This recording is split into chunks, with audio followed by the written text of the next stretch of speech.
Hello hello hello hello hello champions, प्यार हुआ physics से and welcoming all of you to one and only amazing platform for Gujarat board Pal institute. बेटा आज हम यहाँ पे क्लास 11th की फिजिक्स का एक सुंदर सा चैप्टर लेके आए। बेटा फिजिक्स जो है इस पूरी दुनिया की सबसे बेहतरीन सब्जेक्ट अगर इस दुनिया में हो ना तो वो है फिजिक्स। फिजिक्स ऐसा है बेटा, दुनिया के अंदर किसी भी छोर पे चले जाओगे, कुछ भी कर रहे हो, आपको हर जगह पे फिजिक्स के बेसिक प्रिंसिपल आपको पता होना चाहिए ताकि आपकी लाइफ बहुत इजी हो सके। क्लास 11th और 12th में जो फिजिक्स मिलाई गई है, जो तुम्हें पढ़ाई जा रही है, वो पूरे तुम्हारी लाइफ में जो यूजफुल और यूज होने वाली फिजिक्स है। तो आइए फिजिक्स का आज हम ये सुंदर सा चैप्टर स्टार्ट करते हैं। चलिए बेटा आज हम स्टार्ट कर रहे हैं मैकेनिकल प्रॉपर्टी ऑफ सॉलिड की एक्सरसाइज। तकरीबन हमारे पास 20 क्वेश्चन है और इसे हम एक लेक्चर में खत्म करते हैं। चलो स्टार्ट करते हैं पहले क्वेश्चन से। क्या दिया हुआ है? दिया हुआ है स्टील वायर ऑफ लेंथ, मतलब स्टील वायर की हमें लेंथ दे रखी है, आगे क्रॉस सेक्शन एरिया मुझे दे रखा है, लेंथ दे रखी है। ओके, मतलब अगर stretch by same amount of copper wire of length this and cross section area this under the load, what is the ratio of Young modulus of depth of the copper. मतलब इन्होंने क्या क्या data दिया है? मेरे पास एक steel wire, length इतनी, cross section area, stretch by the same amount of, है ना, सब अमाउंट है, जितना इसे स्ट्रेच किया गया है उतना ही कॉपर वायर को भी खींचा जाएगा।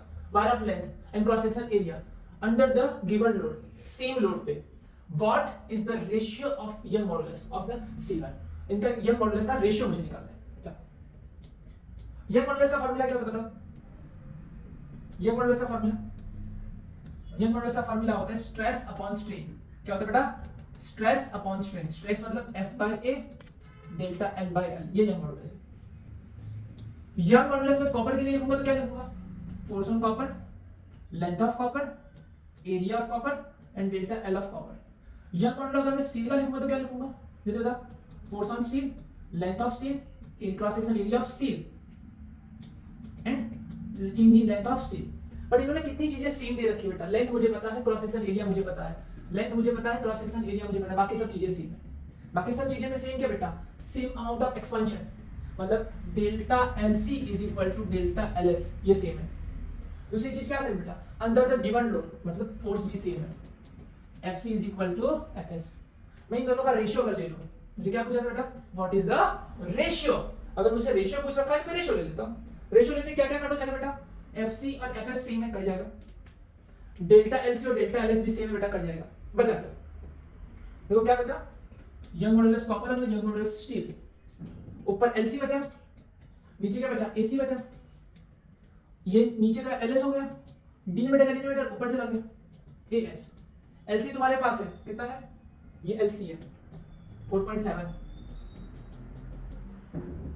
फिर तुम्हारे पास एसी हो गया,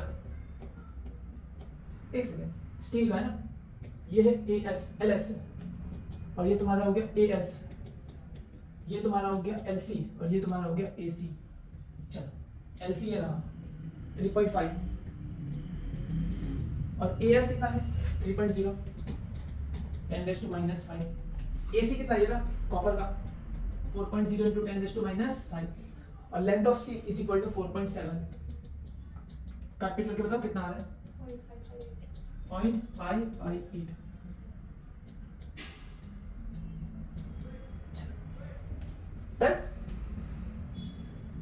इन्होंने स्टील अपॉन कॉपर निकाला है, हमने कॉपर अपॉन स्टील लिया है। चलिए क्लियर है। चलो नेक्स्ट क्वेश्चन की ओर बढ़ते हैं। अब ये रहा क्वेश्चन। देखो क्वेश्चन में क्या दिया है, मस्त सा ग्राफ दिया है और इसे समझने की कोशिश करिए। क्या दिया हुआ है? क्वेश्चन समझ में आया बेटा? देखो क्वेश्चन में क्या दिया हुआ है? Figure shows the stress strain curve. यहाँ पे स्ट्रेस है और यहाँ पे स्ट्रेन है। अच्छा, इतना लोड लगाऊंगा तो इतना एक्सपेंशन होगा, ये और गिवन मटेरियल, ये मॉडुलस निकालना है। ओके, और क्या निकालना है बेटा? Approximately yield strength of this material. Yield strength, yield strength क्या होगा था? चलो अगर तुमसे मैं यंग मॉडुलस पूछूं बेटा, यंग मॉडुलस का फार्मूला, तो यंग मॉडुलस का फार्मूला होता था स्ट्रेस अपॉन स्ट्रेन। कोई भी एक पॉइंट पे ले लो, चलो ये पॉइंट पे देखा जाए तो यहाँ का मुझे एग्जैक्ट नहीं पता, इधर कहीं पे भी ऐसे पॉइंट ले लो तो एग्जैक्ट नहीं पता, लेकिन क्या इस जगह पे एग्जैक्ट दिखाई दे रहा है? ये रहा। ग्राफ से पता चल रहा है कि जब मैंने कितना लोड लगाया था, फोर्स लगाया था बेटा 150 न्यूटन, तो कितना स्ट्रेन आया था बेटा? 0.002। तो मेरा स्ट्रेस जो था वो 150 न्यूटन पर मीटर स्क्वायर था, तो स्ट्रेन कितना है बेटा 0.002। तो यंग मॉडुलस तुम्हें निकल के कितना आ जाएगा 75 और हाँ 7.5 इंटू 10⁴ और यहाँ पे स्ट्रेन किसमें बेटा दिया हुआ है, यूनिट दिया होना चाहिए था यहाँ पे Newton per metre square. 150 divide by ये करो, 150 डिवाइड बाय इतना करो, 2 से डिवाइड करोगे 77.5 और 10⁸ यहाँ पे आ रहा है। एक सेकंड, यहाँ पे स्ट्रेस जो दिया है ना पावर 6 में है, यहाँ पे दिया हुआ है 10⁻150 into 10⁶ है।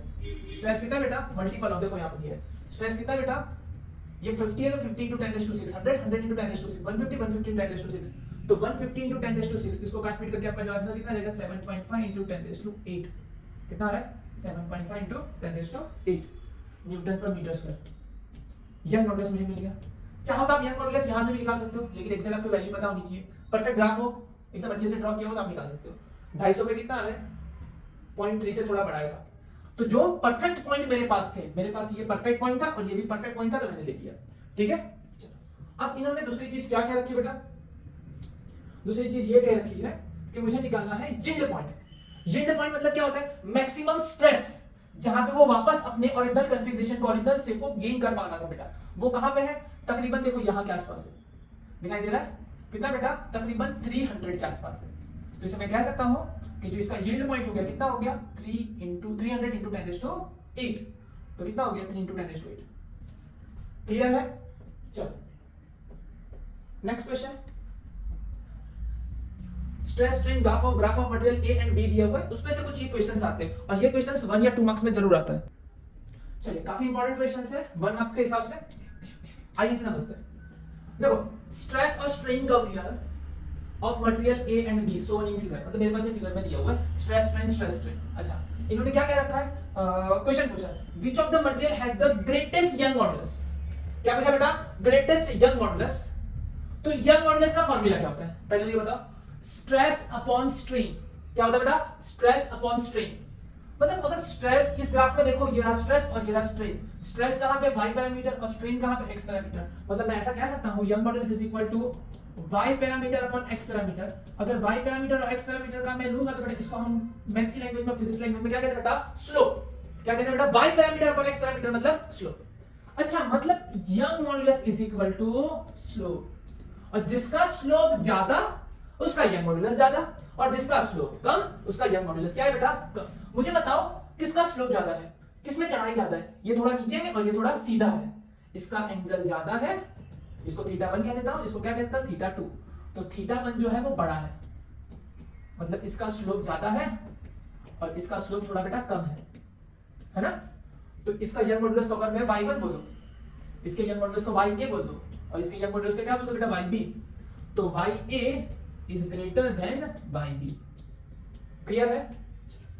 और सेकंड चीज क्या पूछी बेटा, which of the two is the stronger material, दोनों में से स्ट्रॉन्गर मटेरियल कौन है, जिसका यंग मॉडुलस ज्यादा वो ज्यादा स्ट्रांग, जिसका यंग मॉडुलस कम वो कम स्ट्रांग। तो इन दोनों में से स्ट्रांग ज्यादा कौन सा होगा, ए, और ये कौन होगा बेटा थोड़ा सा इसकी कंपेयर में वीक है।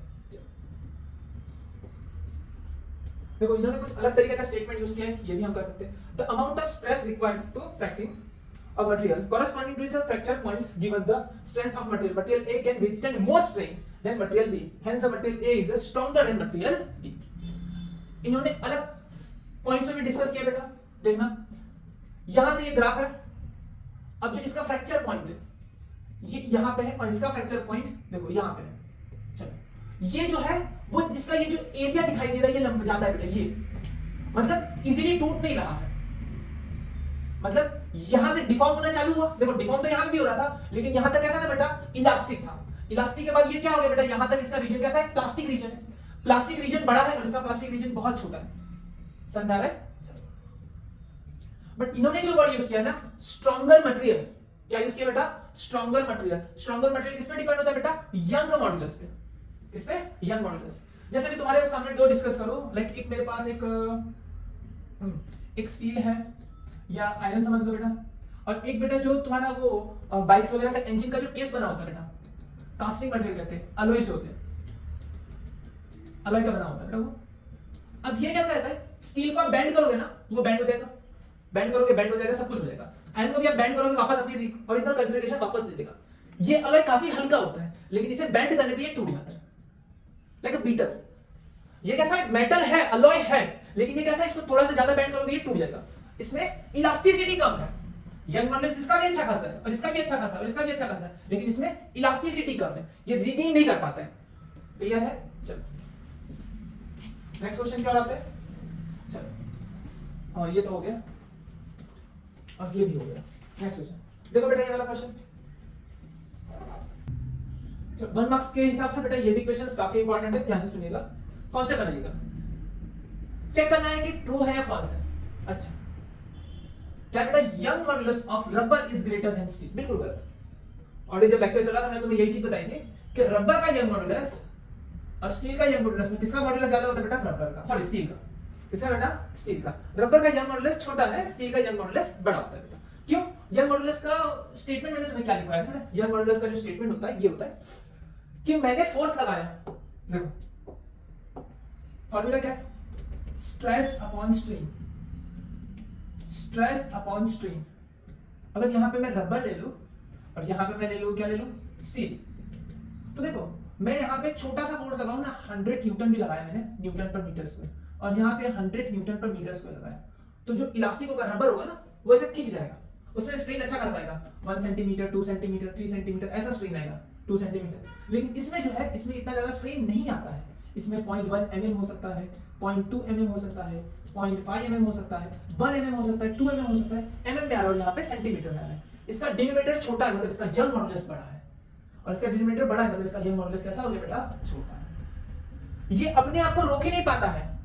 रबर जो है वो डिफॉर्मिंग फोर्स कम, सॉरी रिस्टोरिंग फोर्स कम लगाता है। बाहर से जैसे आप खींचते हो ना, तो वापस अपने आप को छोटा करने के लिए, जैसा था वैसा करने के लिए ये कम सॉरी क्या करता है, और रिस्टोरिंग फोर्स कम लगाता है। लेकिन जो स्टील है वो रिस्टोरिंग फोर्स ज्यादा लगाता है। चलो, the stretching of coil is determined by the it's shear modulus. क्या ये सही है गलत है? पहला वाला तो गलत था। ये the stretching of coil is determined by it's shear modulus.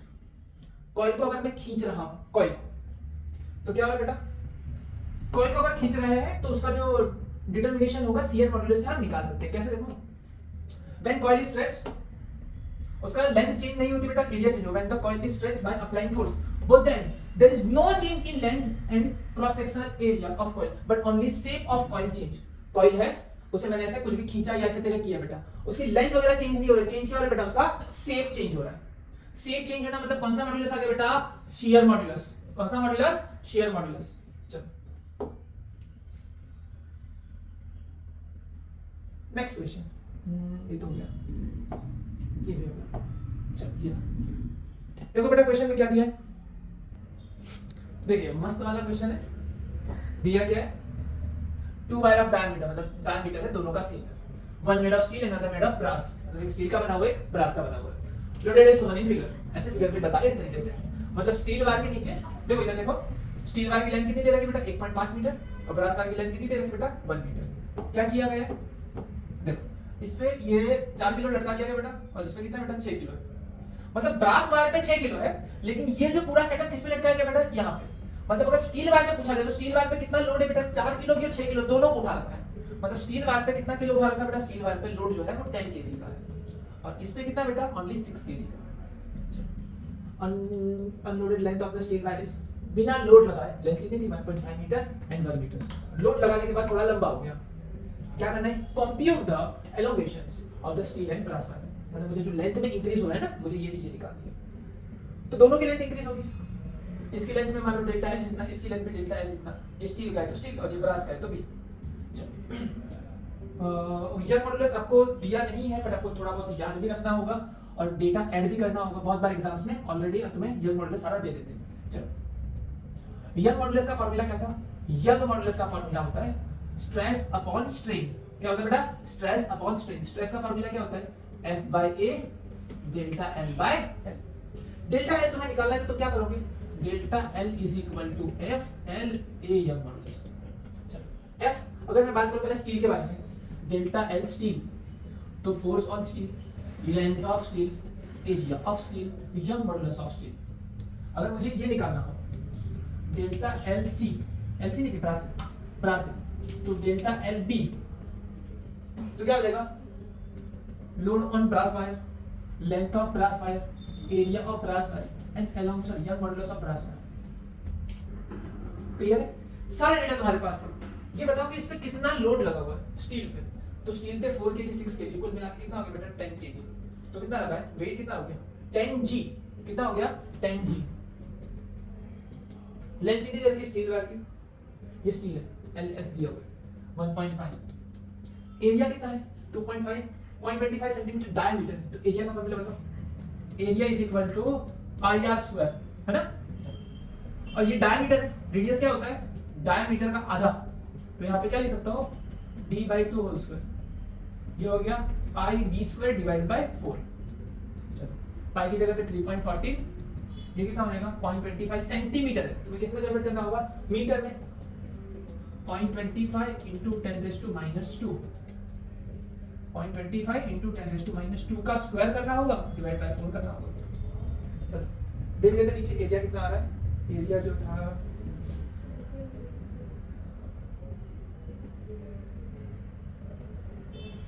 सारी वैल्यू यहाँ पे डाल दी गई बेटा, स्टील का सारी चीजें देखो यहाँ पे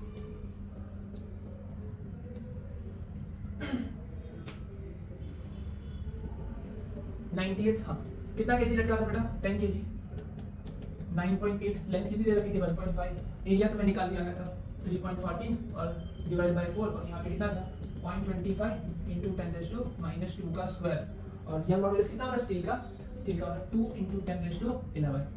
काट पीट करके पूरा आंसर निकालोगे तो कितना आ जाएगा 1.5 into 10⁻⁴ मीटर, बस 1.5 into 10⁻⁴ मीटर।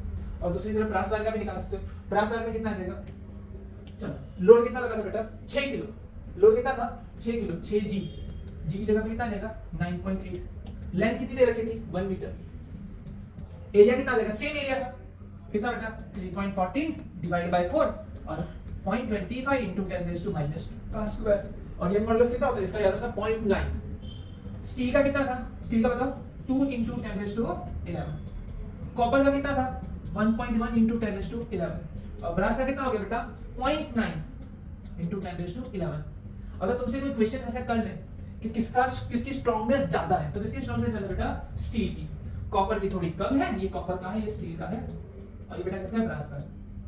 चलो क्लियर है, तो यहाँ पे तुम्हारा 0.9 आ जाएगा ब्रास का, 0.9 into 10⁻11। आपको ये तीन डेटा हमेशा के लिए याद रखना, क्योंकि बहुत बार एग्जाम में दे दिया होता है, अगर नहीं भी दिया हो तो आपको ये खुद से वैल्यू लगा देगी। क्लियर, इसका काट पीट करके आंसर कितना आ रहा है 1.3 into 10⁻⁴ मीटर। इसका आंसर आया था 1.5, इसका आंसर कितना आया 1.3, टोटल कितना हो गया, टोटल अगर तुमसे एलोकेशन पूछा जाए कि कितना लंबा हो गया, दोनों का एडिशन कर लो, ऐसे पूछा नहीं बट तुम कर सकते हो। टोटल एलोकेशन कितना हो गया, स्टील में कितना लंबा हुआ बेटा एंड ब्रास में कितना लंबा होगा, स्टील में 1.5 और ब्रास में कितना आया बेटा 1.3, 1.10⁻⁴ कॉमन 1.5 और 1.3 कितना हो गया बेटा 2.8,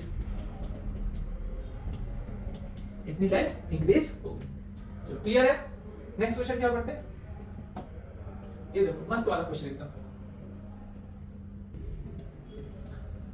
क्वेश्चन में क्या दिया बेटा, the edge of aluminum tube is 10 centimeter long, अच्छा one face of the tube is firmly fixed to the vertical wall, ऐसे तुम्हारे पास एक vertical wall है, ऐसे देखो ऐसे एक वॉल है और इस वॉल के साथ एक ट्यूब का ऐसे चिपका रखा है, ऐसे फिक्स कर रखा है। अब इसका वेट नीचे लग रहा होगा mg, इस वेट की वजह से ये कैसा हो जाएगा बेटा थोड़ा डिफॉर्म हो जाएगा, डिफॉर्म कैसे हो जाएगा ऐसे टेढ़ा हो जाएगा। चल आगे क्या बोल रखा है बेटा, a mass of 100 kg is then attend to the opposite face of the tube, the shear modulus of aluminum is, तो इसके यहाँ पे कुछ वेट लगा रखा है, कितना लगा रखा है बेटा 100 kg, यहाँ पे 100 kg जितना मास है वेट लग रहा है, तो इसमें वेट कितना लग रहा है, फोर्स कितना लग रहा है, force is equal to 100 g जितना फोर्स लग रहा है इस जगह पे। इसका एरिया मान लो कितना होगा, एरिया कितना हो जाएगा, कौन सा क्यूब था, क्यूब है ना, क्यूब का एरिया कितना हो जाएगा बेटा l स्क्वायर, एरिया कितना निकलेगा l स्क्वायर। साइड लाइन तुम्हें दे रखी 10 सेंटीमीटर, 10 सेंटीमीटर कितना मीटर होता है बताओ, 10 सेंटीमीटर मतलब कितना मीटर, अगर तुम्हारी लेंथ 10 सेंटीमीटर है मतलब कितना हो गया 10⁻⁻1 मीटर, कितना होता है 10⁻⁻1 मीटर, मतलब एरिया कितना आ जाएगा 10⁻⁻1 का स्क्वायर, 10 रेज टू माइनस 2। चलो शियर मॉड्यूलस मुझे दे रखा है, शियर मॉड्यूलस मतलब ये कितना दे रखा है 25 गीगा पास्कल। क्या बेटा 25 गीगा पास्कल। गीगा मतलब कितना होता है बेटा, पता है 10 रेज टू 9 और पास्कल मतलब क्या होता है Newton per metre square. Clear है। पास्कल देखो तुम्हारा स्ट्रेस होता है न्यूटन पर मीटर स्क्वायर और तुम्हारा प्रेशर होता है पास्कल। दोनों इक्वल कब लिखा जाता है, न्यूटन पर मीटर स्क्वायर को पास्कल कब लिखा जाता है, जब फोर्स कैसी लगती है बेटा perpendicular. Perpendicular force upon area को आप क्या कहते हैं बेटा प्रेशर। क्लियर है। चलो यहां पे तुम्हारा क्वेश्चन क्या था, shear modulus is equal to stress upon strain. Strain यहां पे चला जाएगा तो stress upon bulk modulus, sorry shear modulus, stress upon shear modulus. Stress की जगह पे क्या लिखोगे, stress is equal to F upon A। Stress क्या होता है बेटा F upon A, F upon A into ईटा।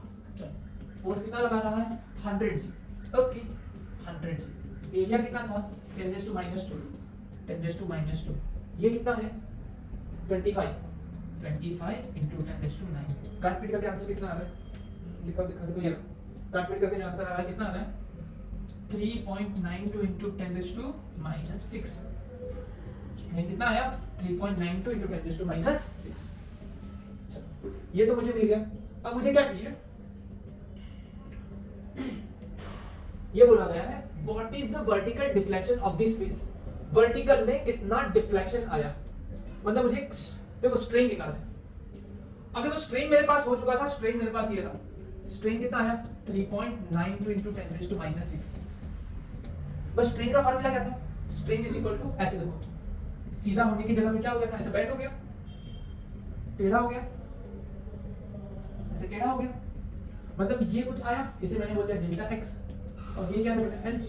तो स्ट्रेन का फार्मूला क्या होता है डेल्टा x, जितना डिफॉर्मेशन आया लेंथ कितनी थी l, ये तुम्हें पता है ये कितना है 3.92 into 10 raised to minus 6। Delta x निकालना है, l को यहां भेज दो, l कितना था लेंथ 10 सेंटीमीटर, l कितना था 10 सेंटीमीटर मतलब 10 raise to minus 1 metre, 10 raise to minus 1 multiply कर दो तुम्हारा आंसर आ गया 3.92 into 10 raise to minus 7 metre is equal to delta x। Clear है 3.92 into 10 रेज़ टू माइनस 7। चलो नेक्स्ट क्वेश्चन क्या पढ़ते हैं, देखो यार बेटा फटाफट चलो स्टार्ट करते हैं वाला क्वेश्चन।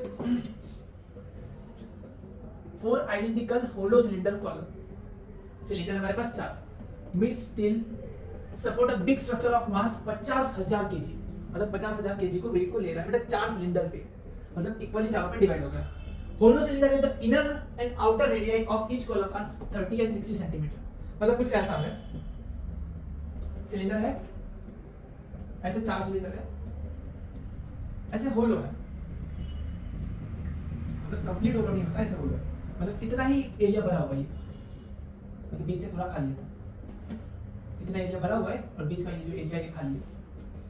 मतलब अगर तुम्हें इस पे वेट लगा है बेटा, फोर्स लगा है, ऊपर वेट रखा हुआ है, और जो वेट रखा है वो कितना है बेटा टोटल 50,000 केजी, ऐसे ऊपर वेट रखा है टोटल 50,000 केजी, और कितने पैसे 4 पिलर में डिवाइड हुए, मतलब अगर 50,000 केजी का वेट की बात करो मतलब फोर्स इज इक्वल टू 50,000 जी, कितने में डिवाइड हो गया बेटा 4 पार्ट में, 50,000 जी कितने पार्ट में डिवाइड हो गया 4 पार्ट में, तो एक पार्ट में कितना आया डिवाइड करके देख लो, जी की जगह पे 9.8 ले लोगे, 9.8 डिवाइड बाय 4 कितना आया 122500, इतना न्यूटन आया।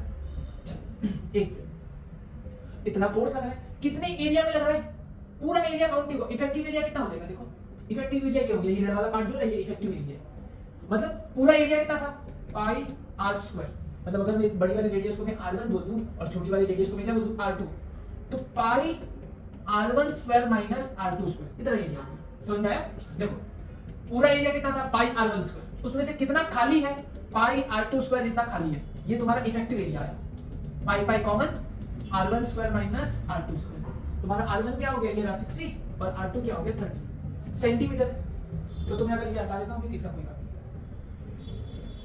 r1 इज इक्वल टू कितना था 60 सेंटीमीटर, मतलब कितना हो गया 0.6 मीटर, और r2 इज इक्वल टू कितना था 30 सेंटीमीटर, तो कितना हो गया 0.3 मीटर, रख दो यहाँ पे 3.14 और यहाँ पे कितना रख दोगे 0.6 का स्क्वायर माइनस 0.3 का square, a square minus b square, एक बार प्लस एक बार माइनस 0.6 प्लस 0.3, 0.6 माइनस 0.3, ऐसे लिखो या फिर डायरेक्टली कर दो 0.9, 0.3, एक बार दोनों का प्लस और एक बार दोनों का माइनस, मल्टीप्लाई करके बताओ कितना आ रहा है। तो यहाँ पे दिया हुआ है कितना आ रहा है 0.84, 0.847 तो 0.85 ले लेते हैं, 0.85 मीटर स्क्वायर इतना एरिया है।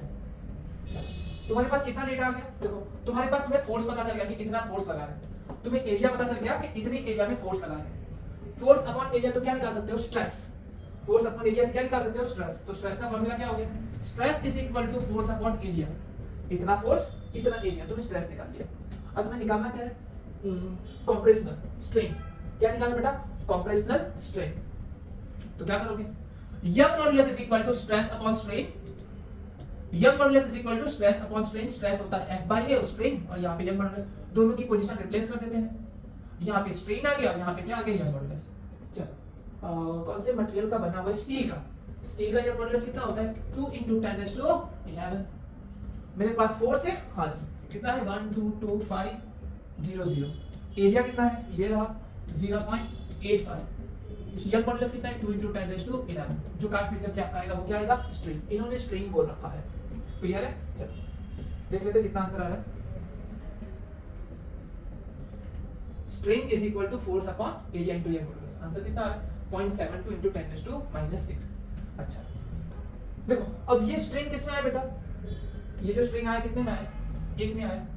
कितने में आया, एक में आया। मतलब जो एक सिलेंडर था, एक सिलेंडर जो इतना दब गया, कितना दब गया, इतना छोटा हो गया। तो कितना छोटा हो गया, स्ट्रेन इज इक्वल टू तुम्हारा आया 0.72 × 10⁻6।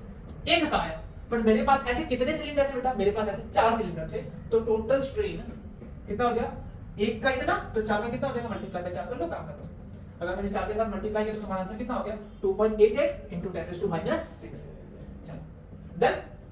नेक्स्ट क्वेश्चन में कुछ क्वेश्चन मैं था नहीं बेटा, फिर से रिपीट कर देता हूं। देखो क्वेश्चन का था क्या बेटा, जितना 50,000 कीजिए। अच्छा 50,000 कीजिए, 50,000 × 9.8 मतलब इतना वेट है। अच्छा कितने पे है बेटा, 4 पे है, तो डिवाइड बाय 4 मतलब एक पे तुम्हें वेट मिल गया। एक पे वेट कितना है, इतना है। अच्छा सिलेंडर है, सिलेंडर पर कैसा है, होलो है। अच्छा मतलब कुछ भरा है कुछ खाली है। 60 से भरना चालू हुआ ना, 30 तक भरे, 30 के बाद खाली, ऐसा आधा भरा है आधा खाली। मतलब तुम एरिया निकाल सकते हो। एरिया कैसे निकाल लिया, r2² - r1² ऐसा करके एरिया तुमने निकाल लिया, तो इफेक्टिव एरिया तुम्हें मिलेगा।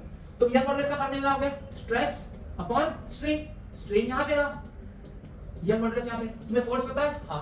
तुम्हें एरिया पता है, हां। तुम्हें यंग मॉडुलस पता है, याद रखना सारी वैल्यू डाल दो, आंसर निकल गया। एक का स्ट्रेन निकल आया, आप किसे मल्टीप्लाई कर दोगे, 4 से, टोटल स्ट्रेन मिल गया। नेक्स्ट ये देखो बेटा, a piece of copper having a rectangular cross section इतना दे रखा है, ये दे रखा है, put in a tension with इतना फोर्स लगा रहे, force producing only elastic deformation, calculate the resulting strain, strain निकाल रहे। तो देखो यंग मॉडुलस का फार्मूला क्या होता है, स्ट्रेस अपॉन स्ट्रेन।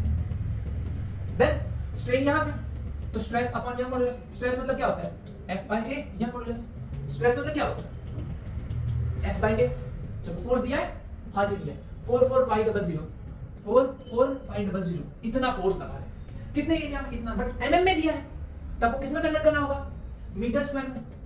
15.2 mm मतलब मीटर, -3 लगाना मतलब मीटर, 19.1 क्या लगा दिया, मीटर है। तो इन दोनों का मल्टीप्लिकेशन बस सारी चीज यहां पे लिख देता हूं। 15.2 10⁻³ 19.1 10⁻³ और यंग मॉडुलस किसका, कॉपर का। कॉपर का कितना होता है बेटा, 1.1 या 1.2 × 10⁻11, क्लियर, सॉरी +11, 10⁻+11।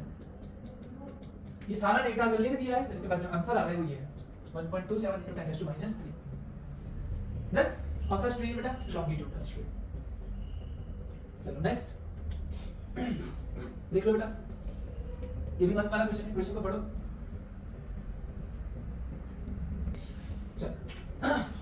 काफी अच्छा क्वेश्चन है। स्टील केबल विद रेडियस, मतलब स्टील केबल है जो रेडियस मुझे पता है इतनी है, रेडियस से मैं एरिया निकाल सकता हूं। अच्छा supported a chain lift at the ski area if the maximum stress is not to exceed 108 newton per metre square, what is the maximum load of the cable can support. अच्छा ध्यान से देखिएगा, stress का formula क्या होता है बेटा, force upon area. क्या होता है बेटा, force upon area. Maximum stress maximum load upon area.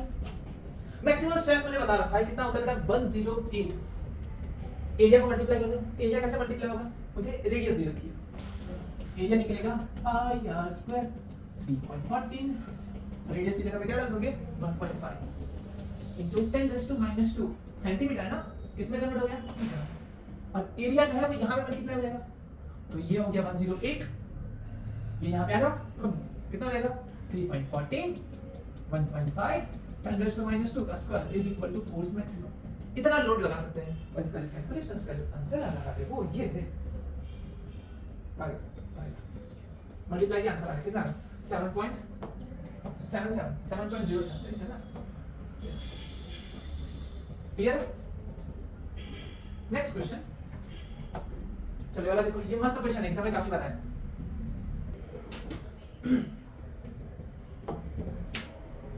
A rigid bar of mass 15 kg, ये रहा एक रिजिड बार है जिसका मास कितना बेटा 15 kg है।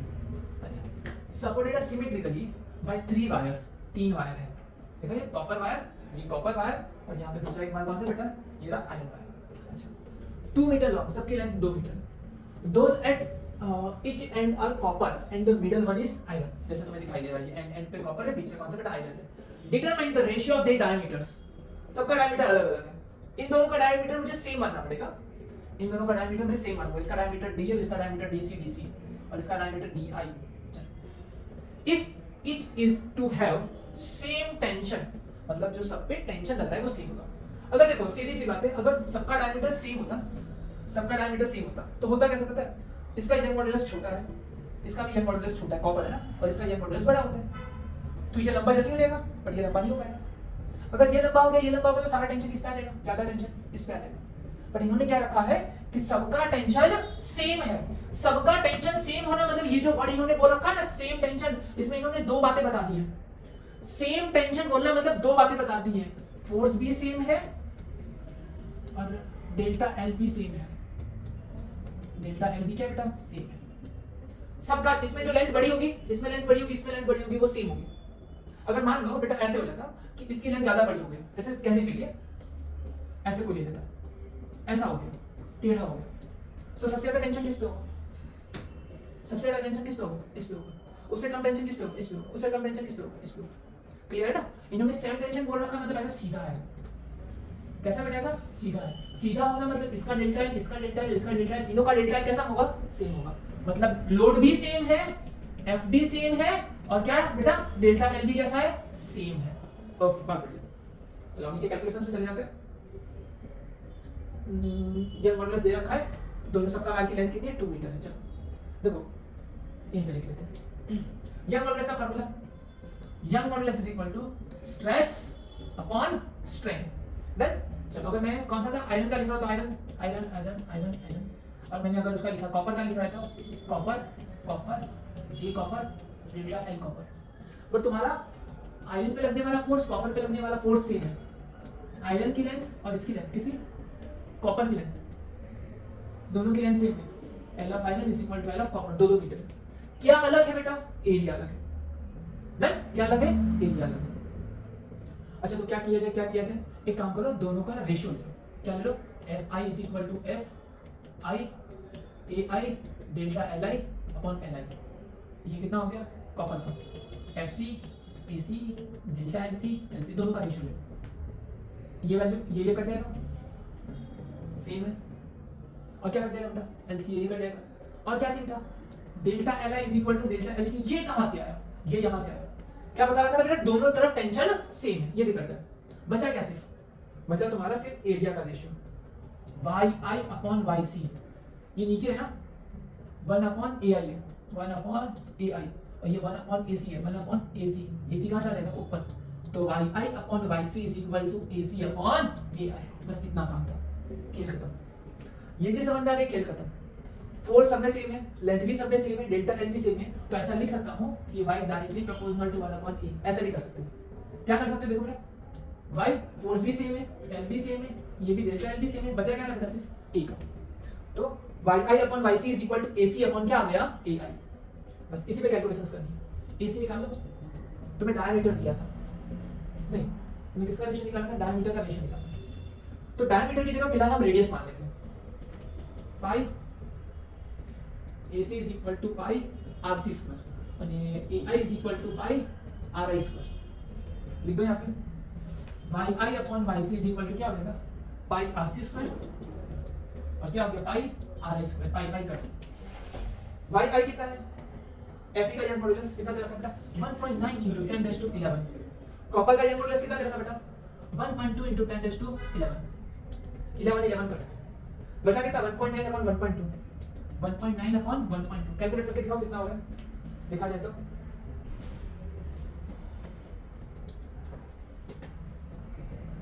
ये हो गया यहाँ पे RC अपॉन RI होल स्क्वायर 1.9 अपॉन 1.2 1.58। अगर RC अपॉन RI करना होगा तो मुझे इसका क्या करना होगा स्क्वायर रूट 1.58 का स्क्वायर कितना होगा 1.25 आ रहा है देन अच्छा मतलब मुझे RC अपॉन RI मिल गया। अच्छा मुझे इन्होंने डायमीटर बोला था find determine the ratio of the diameters. Diameters का रेशियो कैसा होगा बेटा मान लो DC अपॉन DI मुझे निकालना है क्या निकालना हो DC अपॉन DI। डायमीटर क्या होता है रेडियस का डबल 2 कर RC अपॉन RI आंसर कितना आया 1.25। क्लियर है देख लो फिर से रिपीट करो बेटा 15 kg लोड लगा रखा बेटा सिमेट्री के 3 वायर बेटा सबकी लेंथ सेम है पूरे केस में लेंथ सेम है पूरे केस में क्या बेटा सेम है लेंथ सेम है तो इसकी सबकी लेंथ सेम है। अच्छा एट ईच एंड इन्होंने एक प्यारा सा वर्ड क्या रखा था बेटा क्या था वो सेम टेंशन। सेम टेंशन मतलब तुम्हारी कितनी चीजें सेम हो गई बेटा लेंथ सेम हो गया डेल्टा L सेम हो गया और क्या सेम हो गया बेटा तो तुम्हारा ये फोर्स सेम हो गया फोर्स ये तीन चीज सेम हो गई तीनों चीज कर गई बचा क्या सिर्फ एरिया देन ये आंसर देख लेते क्या आ रहा है 1.58 का square root 1.25। Then next question की ओर बढ़ते हैं। चलो तो ये वाला भी मस्त क्वेश्चन है देखो क्या दिया हुआ है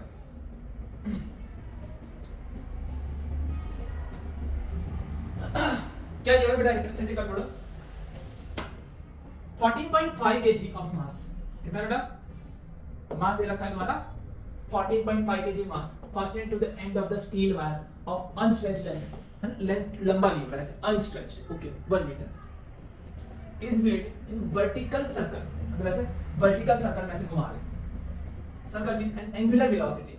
इसका जो ओमेगा है ओमेगा कितना दे रखा है बेटा 2 रिवॉल्यूशन पर सेकंड है ना omega is equal to 2 revolution तो 2 रिवॉल्यूशन मतलब कितना पाई एक बार घूमता है तो 2 पाई दो बार घूमेगा तो 4 पाई तो omega is equal to 2 pi f होता है। ये तुम्हारी फ्रीक्वेंसी कितनी दे रखी 2 तो 2 से मल्टीप्लाई करो कितना हो गया बेटा 4 पाई ओमेगा तुम्हें मिल गया। अच्छा at the bottom of the circle मतलब जब ये घूमते घूमते ऐसे घूमते ये यहाँ पे ऐसे घूमते जब एकदम बॉटम पे आया अच्छा at the bottom of the circle the cross sectional area of इतना दे रखा है ना क्रॉस सेक्शनल एरिया इतना दे रखा है। Calculate the allocation of wire मतलब जब ये नीचे आएगा ना तो होता कैसे जोड़ से गोल गोल घुमाओगे ना गोल गोल घुमाओगे तो जब किसी चीज को सर्कुलर पाथ पे घुमाते हो तो बाहर की तरफ कौन सी फोर्स लगती है सेंट्रीफ्यूगल फोर्स अंदर की तरफ कौन सी लगती है टेंशन और इस तरफ एक और फोर्स लग रही है mg है ना। चलो दो टाइप का सर्कल होता है एक होता है हॉरिजॉन्टल और एक होता है वर्टिकल। हॉरिजॉन्टल में mg हमेशा नीचे लगता है और fc हमेशा बाहर लगता है ऐसे fc हमेशा बाहर लगता है ऐसे fc लगता है mg हमेशा नीचे लगता है mg हमेशा नीचे की तरफ लगता है। बट जो वर्टिकल होता है वर्टिकल उसमें देखो mg हमेशा नीचे लग रहा है ये mg हमेशा mg यहां पे लग रहा है ये रहा यहां पे mg लग रहा है। और जो इसके बारे में बात करें टेंशन तो टेंशन ये अंदर लग रहा है टेंशन कहां लग रहा है अंदर टेंशन अंदर लग रहा है टेंशन अंदर लग रहा है टेंशन अंदर लग रहा है सेंट्रीफ्यूगल बाहर लग रहा है सेंट्रीफ्यूगल बाहर लग रहा है मतलब यहां पे दो दो हो जा रहा है mg भी नीचे लग रहा है और सेंट्रीफ्यूगल भी नीचे लग रहा है। चलो देन अच्छा मुझे जब नीचे पहुंचोगे तब तो नीचे फोर्स कितनी लग रही है ऐसे जब नीचे तक पहुंचते हो तो फोर्स कितनी लग रही है सेंट्रीफ्यूगल फोर्स प्लस mg इतनी फोर्स लग रही है नीचे तक ना तो दोनों फोर्स का अपन एडिशन कर लेते तो net force is equal to mg plus fc ये कितना होता है mv²/r। अच्छा v इज इक्वल टू क्या होता है v is equal to r omega तो v² is equal to r² omega square तो यहां पे लिख दो mm common g plus r² omega square divide by r एक ही का कर गया तो n कितना हो गया बेटा f is equal to m g plus r omega square. कितना हो गया? M g plus r omega square, इतना आ गया। चलो डन। अब सारी वैल्यू में रख दूंगा तो कुछ आंसर इतना निकल रहा है। सारी वैल्यू मास कितना दिया बेटा? कहाँ गया 14.5 14.5 9.8। रेडियस कितनी दे रखी है? रेडियस 1 मीटर और ओमेगा कितना दे रखा है? 4 पाई। सारी वैल्यू रखोगे ना, तो सारी वैल्यू रखोगे तुम्हारा आंसर कितना हो जाएगा? ये हो जा रहा है, नीचे लिखा है इसके नीचे क्लियर कर देते हैं। ये 14.5 और ब्रैकेट में कितना आ रहा है? 167.55। तो इनका मल्टीप्लाई करके नीचे आ रहा है। अब देख लेते हैं कितना आ रहा है।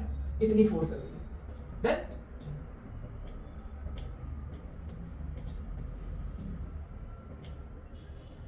इतनी फोर्स लगा रहे हो तुम, तुम्हारी फोर्स इतनी लग रही है। अच्छा, फोर्स तो समझ में आ गया, तो तुम्हें क्या निकालना? एलोकेशन। एलोकेशन के लिए क्या करोगे बेटा? ये याद रखना, force is Young modulus is equal to क्या होता है? Force upon area delta L upon L. Delta L यहाँ पे, यंग मॉडुलस यहाँ पे। So delta L is equal to F upon A, Young modulus L. Force कितनी लग रही थी? फोर्स जो लग रही थी वो थी 2429.5। लेंथ कितनी थी? 1 मीटर। एरिया, एरिया मुझे दिया हुआ था बेटा 6 है ना, 65 × 10⁻⁷। और बाय यंग मॉडुलस, बताओ यंग मॉडुलस कितना होता है स्टील रॉड का, स्टील वायर का? 2 × 10⁻11। इतना। तो काट पीट करके तुम्हारा डेल्टा एल आ रहा है यहाँ पे कितना आ रहा है? 18.68 × 10⁻⁴, मतलब 18.7 मीटर। लेंथ इतनी बढ़ेगी। क्लियर है? चल बहुत बढ़िया। अब देख लीजिए, ये तो सेकंड मेथड, चलो फर्स्ट मेथड हो गया। अब ये क्या कर रहा है? Compute the bulk modulus of water from the following data. Initial volume इतना है, अच्छा प्रेशर इतना डिक्रीज हो रहा है, इंक्रीज हो रहा है, फाइनल वॉल्यूम इतना है। अच्छा वॉल्यूम इतना है, इतना, अच्छा तो ये थोड़ा सा करेक्शन होगा, डिक्रीज हो रहा है प्रेशर, अच्छा फाइनल वॉल्यूम इतना हो गया। Compute the bulk modulus of water with that of air. चलो मुझे चेंज इन वॉल्यूम निकालना है और सारी चीजें देखना है। वॉल्यूम इतना था, इतना हो गया। चलो डेल्टा भी निकालना है। डेल्टा भी मतलब V2 माइनस V1, 100.5 और वॉल्यूम कितना था? 100। चेंजेस कितना आया? 0.5 लीटर का। मैं लिख सकता हूँ 1 लीटर का होता है ना। देखो 1 मीटर क्यूब में कितना लीटर आता है? 10⁻³ लीटर। तो ये 10⁻³ को यहाँ भेज दो तो क्या हो जाएगा? 1 litre is equal to 10⁻³ metre cube. तो साथ में लगा दो 0.5 × 10⁻³ मीटर क्यूब। क्या मिल गया? Change in volume. अच्छा प्रेशर कितना लगा रहे हैं? प्रेशर हमने जो इंक्रीज किया वो कितना कर रहा है बेटा? Change 100 atm। atm मतलब एटमॉस्फेरिक प्रेशर। क्या मतलब? Atmospheric pressure. और 1 atm कितना होता है बेटा? ऑलरेडी दिया हुआ है और नेक्स्ट चैप्टर चलेगा तो अपने आपको याद रह जाएगा, है ना। 1 atm कितना होता है? 1.013 × 10⁵ पास्कल। इसमें 2 बढ़ा दो, 1.013 × 10⁷ पास्कल। इतना प्रेशर है हमारा। चेंज इन प्रेशर इतना है। देखो जाहिर सी बात है प्रेशर को आपको कम करना पड़ेगा। वॉल्यूम था, वॉल्यूम कम था, वॉल्यूम बढ़ गया, तो वॉल्यूम अपने आप बढ़ता नहीं। प्रेशर कम करने से वॉल्यूम बढ़ता है और प्रेशर बढ़ाने से वॉल्यूम कम। अच्छा मुझे क्या निकालना था बेटा? क्या निकालना था कंप्यूट द बल्क मॉडुलस निकालना है। क्या निकालना है? Bulk modulus. बल्क मॉडुलस का फार्मूला क्या होता है? Bulk modulus is equal to stress upon strain. Then चल स्ट्रेस कितना है बेटा? स्ट्रेस जो तुम्हारा था वो स्ट्रेस मतलब प्रेशर। बल्क मॉडुलस में स्ट्रेस क्या कहलाता है बेटा? प्रेशर। प्रेशर लिख दो, या ऐसे भी तुम्हें फार्मूला याद होगा, P delta V upon V। Bulk modulus का फार्मूला ये था, P delta V upon V। Pressure की जगह पे कितना लिखोगे? 1.013 × 10⁻⁷। वॉल्यूम कितना था? वॉल्यूम तुम्हारा कितना था? 100 लीटर। 100 लीटर। और डेल्टा V क्या है? डेल्टा V कहाँ गया? 0.5 × 10⁻⁻3। ये कर गया। काट पीट के आंसर बता दो कितना हो रहा है? ये 2.026 × 10⁹ कितना आ रहा है? 9। ये 2.026 × 10⁹ ये तुम्हारा बल्क मॉडुलस आ रहा है और यूनिट क्या आएगा? पास्कल। अगर मैं एयर के साथ कंपेयर करूं, एयर का जो बल्क मॉडुलस है ना, एयर का बल्क मॉडुलस ऑफ एयर कितना होता है बेटा? 1 × 10⁵ पास्कल। कितना होता है बेटा? 1 × 10⁵ पास्कल। और ये किसका है बेटा, वाटर का। कितना ज्यादा है सोचो, यहाँ पे 10⁵, यहाँ पे 10⁹ डिफरेंस दिखा दे रहा है। इसका बल्क मॉडुलस ज्यादा क्यों है, क्योंकि इजीली कंप्रेसिबल नहीं है। इसका बल्क मॉडुलस का मतलब इजीली कंप्रेस हो जाता है एयर। क्यों यार इजीली कंप्रेस हो जाता है बेटा, दोनों का अगर रेशियो देखेंगे ना, B water upon B air, ये कितना है 2.026 into 10⁹ और ये कितना होता है 1 into 10⁵, मतलब आंसर 2.02 into 10⁴। कितना सोचो 10⁴, काफी अच्छा खासा नंबर। मतलब इतना ज्यादा क्यों होने का रीजन बेटा, इनकंप्रेसिबल होता है, ना के बराबर होता है कंप्रेस, क्योंकि मॉलिक्यूल्स पास में होते हैं। 10⁴ जितना है, the ratio is so large because gases are more compressive than liquid and internal molecular distance in liquids are very small compared to gas। Gas में इंटरमोलिकुलर फोर्स डिस्टेंस जो होता है वो बहुत ज्यादा होता है, तो उनको आप कंप्रेस कर सकते हो, लेकिन लिक्विड को इतना इजीली आप कंप्रेस कर सकते नहीं। तो नेक्स्ट क्वेश्चन पे बढ़ते हैं बेटा, क्वेश्चन नंबर 13 क्या दिया हुआ है, अब देखिए हमें दिया हुआ है what is the density of water at the depth of pressure is this। मुझे वहां पे जाना है जहां पे 80 प्रेशर है। अच्छा, एटमॉस्फेयर के कंपेयर में कितना गुना प्रेशर बेटा, 80 टाइम्स प्रेशर है, 80 atm है। वहां जगह पर डेंसिटी निकालनी है, क्या निकालनी है, density. Given that density of surface is this, surface पे पानी की डेंसिटी कितनी है। अच्छा डन। अच्छा, compressibility of water is this, compressibility of water is this. चलो देखो मैंने कैसा किया, मतलब कुछ अमाउंट का पानी सोचा, कुछ अमाउंट का पानी है समझो यहाँ पे सरफेस पे, इसका मास कितना है m, इसका वॉल्यूम कितना है v, इसकी डेंसिटी कितनी है रो, मास अपॉन वॉल्यूम। यही जो पानी था, ये जो पानी था, ये जो पानी, ये पानी कहाँ चला गया बेटा, कुछ डेप्थ चला गया, कुछ अंदर चला गया, कुछ गहराई में चला गया। गहराई में जाने के बाद पानी तो वही है, पानी नहीं बदला, बट पानी छोटा हो गया, वॉल्यूम कम हो गया। मास वही है, मास बदला नहीं है, मास वही है, चेंज क्या बेटा, वॉल्यूम। तो डेंसिटी भी बदल गई, वॉल्यूम कम होते डेंसिटी बढ़ गई, मतलब पानी थोड़ा जाड़ा हो गया, ठीक हो गया, डेंसिटी बढ़ गई। मतलब ऊपर पानी हल्का होता है, नीचे पानी भारी होता है, ऊपर एयर हल्की होती है, नीचे की एयर भारी होती है। सरफेस पे जो आ रही है वो डेंस है, और जैसे जैसे पहाड़ों के ऊपर चलने लगते हो हिल पे, तो आपकी एयर प्रेशर कम होने लगता है ना। अच्छा, ये चीजें समझ में आ गई। एक काम करो, इधर दोनों का रेशियो ले लो, दोनों का रेशियो ले लोगे तो क्या आएगा, ये काम करो, दोनों में v को सब्जेक्ट बनाओ, इधर वॉल्यूम को सब्जेक्ट बनाओगे तो क्या मिलेगा, मास अपॉन डेंसिटी, और इधर वॉल्यूम को सब्जेक्ट बनाओगे तो वही मास अपॉन डेंसिटी। मुझे क्या निकालना है, बल्क मॉड्यूलस दिया, सॉरी कंप्रेसिबिलिटी दिया। कंप्रेसिबिलिटी का उल्टा मतलब बल्क मॉड्यूलस पता है तुम्हें, बल्क मॉड्यूलस पता है, क्या पता है तुम्हें, बल्क मॉड्यूलस। तो एक काम करते हैं ना हम लोग, बल्क मॉड्यूलस में से मतलब देखो बल्क मॉड्यूलस का फार्मूला क्या होता है, बल्क मॉड्यूलस का फार्मूला होता है डेल्टा v बाई v, है बल्क मॉड्यूलस का फार्मूला, सॉरी बल्क मॉड्यूलस का फार्मूला ये होता है, गलती से लिख दिया, क्या होता है, pressure delta v by v। अगर किसी भी तरीके से मुझे ये वैल्यू पता चल जाए, ये वैल्यू लिख लो, ये दोनों की वैल्यू कहीं से मिल जाए तो मैं प्रेशर निकाल सकता हूँ। मतलब मुझे डेल्टा v बाई v कहीं से भी लाना है, क्या लाना है बेटा, डेल्टा v बाई v, इसकी वैल्यू कहीं से लाना है। इसको उल्टा कर दो, ये तुम्हारी कंप्रेसिबिलिटी हो गई। अच्छा, तो यहां से तो हम निकाल सकते हैं ना, तो एक काम करो डेल्टा v निकालो, delta v is equal to v dash minus v, है ना, delta v is equal to क्या हो जाएगा बेटा, v dash minus v, v dash minus v। अब अगर आप v डैश माइनस v करोगे तो वॉल्यूम कम होगा, क्या हो सकता है बेटा, वॉल्यूम कम होगा। ये वॉल्यूम ज्यादा था, ये वॉल्यूम कम था, तो आपको क्या लेना पड़ेगा बेटा, v minus v dash.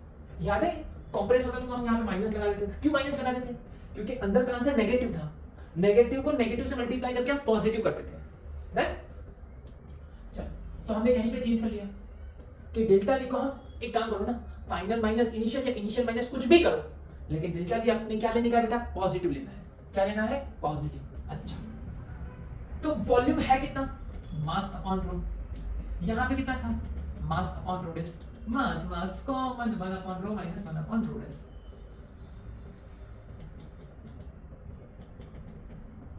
1 upon rho minus 1 upon rho डेस।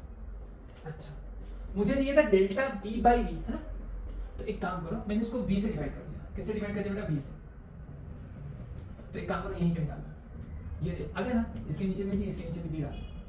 अच्छा देखो, डेल्टा v बाई v चाहिए, v upon v 1, v dash upon v, v dash की जगह वैल्यू डाल दो और v की जगह वैल्यू डाल दो, 1 माइनस v डैश की जगह पे हो जाएगा m अपॉन रो डैश, और यहाँ पे m अपॉन रो, mm कर दिया, रो ऊपर चला गया, रो डैश नीचे आ गया, डालता v बाय v मिल गया, डालता v बाय v तो मिल गया, डन। तो यहाँ पे मैं वैल्यू रख सकता हूँ, काट देना पूरा। कॉम्प्रेसिबिलिटी का फॉर्मूला क्या था बेटा, डेल्टा वी पी, डन। चलो डेल्टा वी की जगह पे क्या रख सकता हूं बेटा, इसको यहां पे भेज दो के पी, है ना, डेल्टा वी बाय वी, इसकी जगह पे ये 1 minus rho upon rho dash, 1 minus rho upon rho dash, के की वैल्यू ये 45 into 45.8 into 10 raised to minus 11। Pressure कितना है, प्रेशर तुम्हें दे रखा है ये, डेंसिटी नहीं, प्रेशर कितना था 80 atm, 80 atm, atm मतलब कितना होता है 1.013 into 10 raised to 5 पास्कल। चलो ये तो यहाँ का हो गया, उस तरफ कितना है 1 माइनस, डेंसिटी कितनी थी, इतनी कितनी थी 1.01 into 1.03, 1.03 into 10 raised to 3 upon rho dash। इधर से आपको सिर्फ और सिर्फ रो डैश बचा है, और रो डैश की वैल्यू निकालनी है, ये कैलकुलेशंस करोगे फिर ये यहाँ पे और वहां पे ऐसा करके आपका आंसर आएगा। देखो कुछ देखो ये वाली जो हमें याद है 45 to 10 ये 80 into ये रहा, चलिए ये 1 माइनस रो डैश।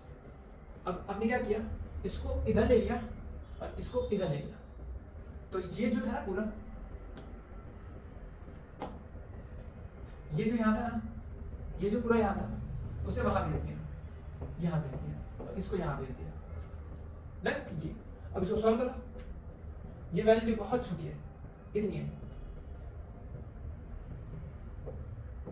अब इसको क्या कर दिया, ऊपर नीचे करके डिवाइड कर दिया, डन। यहाँ पे थोड़ा एरर है, यहाँ पे क्या है, यहाँ पे इनके कैलकुलेशंस में ऐसा है 1.03 into 10 raised to 3 है, इसको डिवाइड कर दो, ये इसका अपने वैल्यू मिल गई, इसकी वैल्यू कितनी आ रही थी 3.72 into 10 raised to -3, मतलब बहुत छोटा नंबर था, 1 में से बहुत छोटा नंबर निकाला मतलब 0.99 आ गया, इसको नीचे भेज दिया।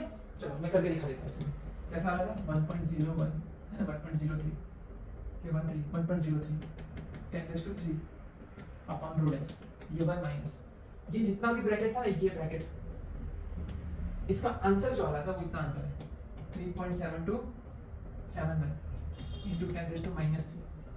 ये बहुत छोटा नंबर है, मतलब जाएगा कितना आएगा 0.998 998 या 996 के आसपास होगा, 0.996, डन। चलो 1.03 into 10 raised to 3, और यहाँ पे क्या बेटा, यहाँ पे क्या था रो डैश, क्या बेटा रो डैश। अब ये यहाँ पे आ जाएगा रो डैश, यहाँ पे जाएगा rho dash is equal to 1.03 into 10 raised to 3 divided by 0.996, तो रो डैश तुम्हारा कितना हो गया 1.034 into 10 raised to 3, डेंसिटी थोड़ी सी बढ़ गई। क्लियर है बेटा, देख लो एक बार अच्छे से, समझ बता देगा क्वेश्चन में क्या सॉल्व करना था, कैसे करना था। देखो आपको एक जगह पे प्रेशर दिया है, ओके, अब बोला है कि सरफेस पे कुछ प्रेशर रहा होगा, जब पानी में गए तो इतना प्रेशर है, सरफेस पे डेंसिटी इतनी थी, तो पानी के अंदर डेंसिटी कितनी होगी। अच्छा, लेकिन कोई एक्स्ट्रा डेटा तो दो, इन्होंने बता दिया कॉम्प्रेसिबिलिटी इतनी है। कॉम्प्रेसिबिलिटी मतलब बल्क मॉडुलस का उल्टा, मतलब डेल्टा वी पी, तो डेल्टा वी और वी इसमें ना कुछ भी करके आप डेंसिटी लिखिए, तो मैंने क्या कॉन्सेप्ट लगाया, mass density is equal to mass upon volume, वही में डेंसिटी बदल गई, क्यों बेटा थोड़ा कॉम्प्रेस हो गया, छोटा हो गया, वॉल्यूम बदल गया, डेंसिटी बदल गई, वॉल्यूम है डेंसिटी है, इतना वॉल्यूम इतना डेंसिटी, इतना वॉल्यूम इतना डेंसिटी, काम खत्म। इधर से मैंने डेल्टा वी निकाला, क्या निकाला delta V minus V dash, और वी से डिवाइड कर दिया, मैंने ये सीधी वैल्यू निकाल दी और ये सारी वैल्यू उठा के इसमें डाल दी, तो आंसर कितना आ गया ये, अगर उठा के इसमें डाल दो तो तुम्हारा आंसर आ गया। क्लियर है, बहुत आसान क्वेश्चन है। चलो नेक्स्ट क्वेश्चन पे जाते हैं, ये रहा, बहुत मस्त क्वेश्चन, ये भी बहुत बढ़िया क्वेश्चन है। देखो, compute the fractional change in volume of a glass when subjected to a hydraulic pressure of इतना, हाइड्रोलिक प्रेशर दिया जाए इतना। देखो बल्क मॉडुलस का फार्मूला क्या है, बल्क मॉडुलस का फार्मूला होता है pressure delta V upon V. Pressure कितना दिया जा रहा है बेटा 10 atm, आपको क्या चाहिए बेटा फ्रैक्शनल चेंज, है ना, फ्रैक्शनल चेंज। फ्रैक्शनल चेंज मतलब क्या होता है पता है, delta V by V. Percentage में भी निकाल सकते हो फ्रैक्शनल परसेंटेज, ये फ्रैक्शनल चेंज है डेल्टा वी बाई वी। तो एक काम करो, डेल्टा वी यहाँ पे भेजो, वी को नीचे भेजो, pressure upon bulk modulus, clear. Pressure कितना था 10 atm, 10 मतलब atm मतलब कितना होता है 1.013 into 10 raised to 5। Bulk modulus of water कितना होता है ये दिया हुआ होता है 37 into 10 raised to 9। Bulk modulus कितना होता है बेटा 37 into 10 raised to 9। तो तुम्हारा आंसर कितना हो जा रहा है 2.74 into 10 raised to -5। इतना आंसर आया। कितना हो बेटा 2.74 into 10 raised to -5। ओके, ये मुझे मिल गया। अब मुझे परसेंटेज चाहिए, तो परसेंटेज करने के लिए क्या करेंगे मल्टीप्लाई बाय 100, बस इसको multiply by 100। 2.74 into 10 raised to -5 multiply by 100 कितना आ गया 2.74 into 10 raised to -3। खत्म, क्लियर है। चलो नेक्स्ट क्वेश्चन क्या करते हैं। ओ हसीना जुल्फों वाली जाने जहां देखती है कातिल आके इसका निशान। Determine the volume concentration of solid copper cube। Solid copper cube 10 centimeter on edge when subjected to hydraulic pressure। Hydraulic pressure मतलब fluid pressure, कोई भी है कैसे, मतलब bulk modulus is equal to pressure upon delta V by V। मतलब कितना volume में changes आ रहा है, आपके पास सारा डेटा है। V को ऊपर भेज दो, डेल्टा V को यहाँ भेज दो, bulk modulus को यहाँ भेज दो। प्रेशर आपने कितना लगा रखा है इतना 7 into 10 raised to 6। वॉल्यूम कितना है 10 सेंटीमीटर का क्यूब है। Volume is equal to 10 centimetre ना, 10 सेंटीमीटर मतलब कितना होता है 10 रेज़ टू -1 का cube 10 raise to -3। Bulk modulus ये, बल्क मॉड्यूलस कितना है 1.4 into 10 रेज़ टू 11। कैलकुलेट करके आंसर कितना आ रहा है 5 into 10 raise to -8 metre cube. देखो वॉल्यूम कम होगा, negative sign indicates decrease in volume. ये आगे फार्मूला में माइनस लगाया जाता है, माइनस क्या इंडिकेट करता था डिक्रीज इन वॉल्यूम। क्लियर है, हम माइनस लगा देते हैं। माइनस नहीं भी लगाओगे तो लिख देना चाहिए इतना वॉल्यूम डिक्रीज हुआ, यहाँ पे आंसर में लिख दो डिक्रीज इन वॉल्यूम। क्लियर है। अब प्रेशर से दबाओगे तो वॉल्यूम कम होगा, और प्रेशर कम करोगे तो वॉल्यूम बढ़ता है। आज का आखिरी क्वेश्चन इस चैप्टर का ये, How much should the pressure on a liter of water, मतलब मुझे वॉल्यूम पता है, अच्छा, on a liter of water be changed to compression by 0.10%, मतलब 0.1% दब गया है। अच्छा, बल्क मॉड्यूलस कितना दिया है, क्लियर है। अच्छा देख लेना बेटा, V is equal to 1 litre. चलो अब मुझे डेल्टा V चाहिए, डेल्टा V क्या है 1% ऑफ V। कितना बेटा 1% ऑफ V। अगर बताया नहीं होता है कितना है वॉल्यूम कितना है 1% ऑफ V का मतलब 1 डिवाइड बाय 100 V। मतलब अगर बल्क मॉड्यूलस के फार्मूला में लिखो, बल्क मॉड्यूलस क्या होता है बेटा pressure delta V by V, वो भी आगे लगता है माइनस V को ऊपर भेज दो माइनस P। डेल्टा V की जगह पे ये लिख सकता हूं, क्या लिख सकता हूं 1/100 V। V लीटर है। मुझे क्या लिखा how much should be the pressure, pressure चाहिए, इसको यहां भेज दो बल्क मॉड्यूलस इनटू 1/100। और ये जो प्रेशर वॉल्यूम है ना ये नेगेटिव आता है तो कर जाता है प्रेशर। प्रेशर के लिए क्या रखोगे बेटा, ये वैल्यू सारे रख दो। एक सेकंड 1% भी नहीं, सॉरी 0.1% कितना बेटा delta V is equal to कितना बेटा 0.1%। एक second delta V is equal to 0.1% of V, 0.1 divide by 100, 0.1 divide by 100। B की जगह वैल्यू डाल दो 2.2 into 10 raised to 11 तो 10 raised to 9, 10 raised to 9, और यहाँ पे डाल दो 0.1 into 10 raised to 10 ना। चल ये एक और ये दो, तीन हो गए, तीन कम हो जाएंगे इसमें से 2.2 into 10 raised to 6 कितना है बेटा 2.2 into 10 raised to 6। अच्छा यहाँ के साथ इसी के साथ ये चैप्टर तुम्हारा खत्म होता है, ये क्लास खत्म होता है बेटा। अब मिलते हैं हम नेक्स्ट क्लास में, तब तक के लिए अच्छे से पढ़ते रहिएगा, मचाते रहिएगा और यूं ही मिलते रहिएगा। Have a good day.